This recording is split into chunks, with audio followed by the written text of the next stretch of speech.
Now welcome to another edition of Battle of the Heroes and Villains, where this time we'll be taking a look at the results of the poll for Bo-Katan. We'll then see how she ranks or compares against all the other characters we've done thus far, before I then read and respond to some of your comments. But before we get to any and all that, if you want to help decide what character we should do next, just head down and respond to my pinned comment below with a character name, or vote with a thumbs up if the one you'd like to see is already listed. Whatever single comment gets the most votes in the next 24 hours or so will be the winner and the character we do next. Alright, and now on to the results for Bo-Katan, where we'll see that 11% of voters gave her an A, 64% of voters gave her a B, 21% then went with the C tier, which left 2% to give her a D and a final 2% to give her an F. And so when we do all the math here and consider A a score of 5 and F a score of 1, that means Bo-Katan ends up with an average score of 3.80, which puts her into 40th place out of 60, and 100th of a point ahead of Mara Jade, which, I don't know about that one. I unfortunately think Mara Jade is rated a lot lower than she should be due to the fact that not a lot of people are overly familiar with the character, which is unfortunate. She is one of the better characters in Star Wars and should be, in my opinion, rated much higher. But anyway, 40th place then for Bo-Katan. And before getting to your comments now, let me just once again say thank you to everybody who votes, comments, and watches these videos, or any of my videos. Also, a big thank you to everyone who supports this channel over on Patreon. It is very much appreciated. And now then, let's get to your comments, starting with the top-rated comment, which this time came to us from Obi-Wan Kenobi, who said, "She's a good character, but I don't really like how recent shows are presenting her in a heroic light. She's an unapologetic terrorist who killed people for fun and truly believes war and conflict are the only path to victory. She's a good character to have as a villain or even as an unlikely ally, but recently Lucasfilm is forgetting to include the context of her very evil actions in favor of presenting her as a less morally gray character. But to fans like me who saw the Clone Wars and saw what she did, forgetting all that context is an impossible pill to swallow. Oh, and just a few more evil things that she does are sexually assaulting Ahsoka and delivering Mandalore to Maul on a silver platter. She got so mad when Darth Maul rose to power even though he did so through old Mandalorian rules or combat, rules that she believed in and helped reinstate. So for her to get mad when things don't go her way is extremely hypocritical, not to mention getting mad at the Republic when they don't intervene to end a war she helped start. Again, none of these things inherently make her a bad character. Hypocrisy can be a very good trait for villains and even anti-heroes, but it becomes a problem when the show refuses to call out those wrong actions in favor of portraying her as a hero. Okay, so this was certainly something brought up by a lot of people, that she is being presented in a much more heroic light, especially in a show like Rebels, I would say. Not so much The Mandalorian. We haven't seen that much of her in The Mandalorian, I don't think. Not enough to really know what is her motivation right now beyond getting the Darksaber and ruling. Though I do think Season 3 of The Mandalorian is going to deal a lot more with her and, of course, the Darksaber and what is going to ultimately happen to Mandalore. But anyway, yes, she is being presented in a sort of different light in more recent content when she started out as kind of just a terrorist, really, because Death Watch, as you put it, they are a terrorist organization. And I think the problem here is initially she was going to be little more than just a kind of sidekick for Pre Vizsla, essentially. And then eventually they decided to do something else with the character. I think this happens a lot more than people realize. I don't think every time they include a character in a story and give them a few lines that they decide what their backstory is going to be. In other words, I don't think they had any idea they were going to turn this character into the sister of Satine.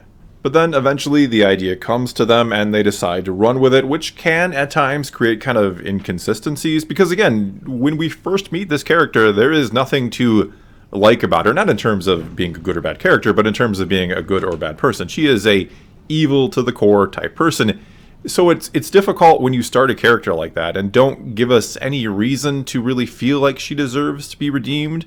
You know, this isn't like the story of Vader where he saves the galaxy and we can shed a tear for him at his death after having known the good person he originally was. This is us being introduced to a character who is someone who, as you put it again, is willing to kill people for sport, for fun, essentially, and seems to have no qualms about it. Okay, moving on now to a comment that kind of has the opposite view of the first one. We have this one from Darth Malik, who said, I don't understand why a lot of people see her as a hero. She is very self-absorbed both in Clone Wars and Mandalorian. She only ever cares about her own agenda. Not saying she's a bad character, but definitely not the hero I see a lot of people see her to be.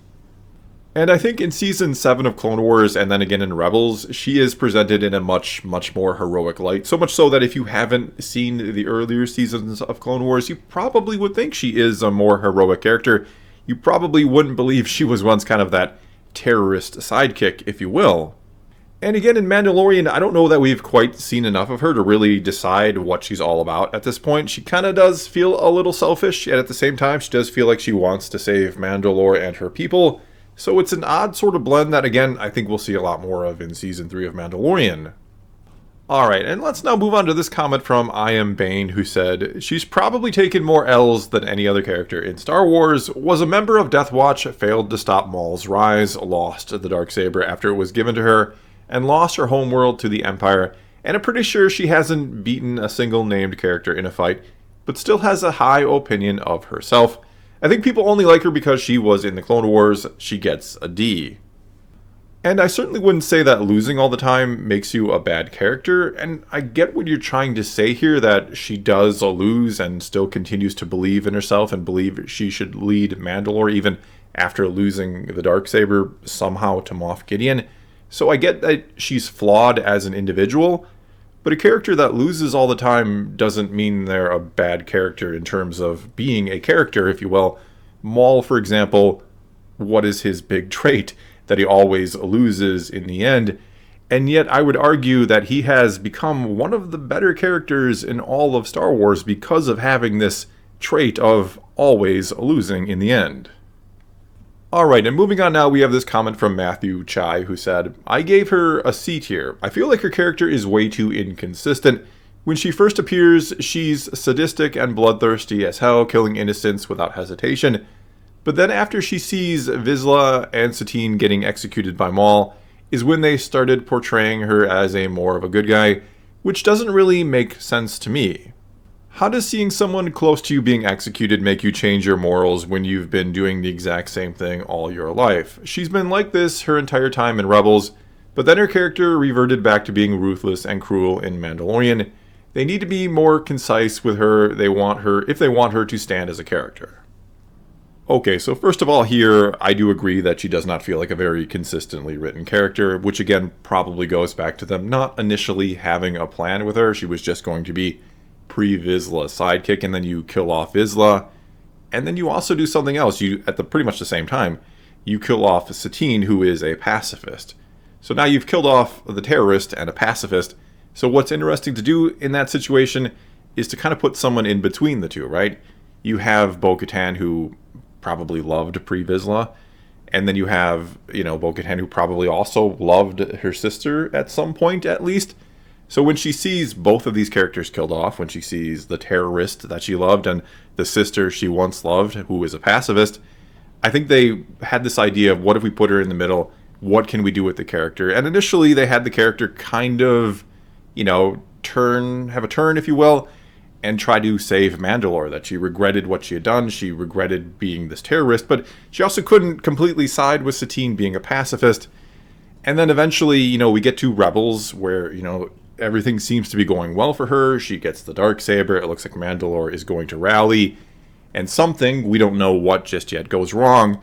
So when we see her again in The Mandalorian, she's kind of probably siding more with that terrorist way now. And so again, I understand why a lot of people think she is very inconsistently written. I don't necessarily disagree. I think they could do a better job. I think they're trying to do a better job, or will try to do a better job with her in The Mandalorian. But again, you have a character who has seen both sides. She's seen the pacifist side, she's seen the terrorist side, and she understands, or she will understand, that somewhere in the middle is what will lead Mandalore back to glory, essentially. And I think she is the character who will do that. I don't think it's going to be Din Djarin. I know some of you might want to disagree, some of you might want it to be him, but I don't think that is his destiny. I think they have different plans for him, and that eventually Bo-Katan will be the leader of Mandalore again. Alright, and now let's get to just a few final comments before wrapping this up. Starting with this one from Money Kenny, who said, "She's a realistic character in my opinion. Bad people often do good things, and good people are capable of terrible things. Other than some bounty hunters and guys like Han and Lando, Star Wars characters are too often either heroes or straight up evil. Though I'd give her a B- based on her relatively limited screen time thus far. But with her playing a big role in the Mandoverse, I bet it'll go up. She has room to be a complex character going forward." Then we have this one from Istari, who said, "I find her a very intriguing character. Her past is a darker one, but whether that is still who she really is or has she changed is still to be determined. This is Katie Sackhoff's best performance since Starbuck in Battlestar Galactica, and I am looking forward to seeing what she does with it. A solid B with the potential to move higher." Also have this one from Even More, who said, "I give a lot of credit to Katie Sackhoff. She brings the character to life in such a great way even before she put on the armor for live action in The Mandalorian. Bo-Katan may not be a pleasant person, her morals and motives may be questionable, but she was always engaging." Next up, this one from Darko Man, who said, "She was a B until they started to strip her, in my mind, of potential complexity for the sake of what I see as trying to sell her character by making her a wholly good character. They essentially brushed aside her self-centered terrorist side, willing to kill her sister for the sake of seemingly making her morally good anti-hero. I thought she meant something to you, was one of the most infuriating things that she deserved to be called out on. Ahsoka, Obi-Wan, Kara, characters in Rebels all should have called her out more. It pushes her down a bit to a C, verging on a B for me. I do love Katie Sackhoff's portrayal. Nothing will take that away." Also, we have this one from Captain Pep, who said, "I never found her very likable, which I guess is the point, but she never really felt like an amazing character. But for what she was alright, a C for me." Then this one from An Ordinary Guy, who said, "A for me. A great example of the other type of character development Filoni is capable of. From a faceless right hand to a hero we, or at least most of us, root for in a couple of episodes. A real shame The Mandalorian hasn't done too well with her character so far." Moving on then, this one from Michael D. Tolbert, who said, "Bo is only looking out for Bo. She loves power and wants power. Once she was trusted by Sabine with the Darksaber to protect and lead Mandalore. How did she lose it, or did she? Strong B for sure, but I can't see room for a redemption arc any longer." Then there's this one from Milk Z, who said, "My mom used to play soccer in high school with Katie Sackhoff. She isn't really a Star Wars person, but she watched The Mandalorian with me. When she saw Katie Sackhoff on screen, she nearly spit out her drink. LOL." And finally, hear this comment from TNN Taro News Network, who said, "The best way I can explain her is that she fills a unique role as a semi-hateable opportunist type character, never a main character in her own right, but always attempting to manipulate bigger characters into providing an outcome she wants. From being a terrorist in Death Watch to then fighting Death Watch when things don't work out for her, trying to become the ruler of Mandalore, she's a very manipulative character, A for what it's worth." Well, that's all I've got for you this time. Now it's your turn to take to the comments below and tell me what you think of the character of Bo-Katan, or what you think of what I or anyone else had to say about her in this video. Or you could also nominate and or vote for which character we do next. Whatever the case may be, leave a comment below and let's talk some Star Wars. And until next time, thanks for watching.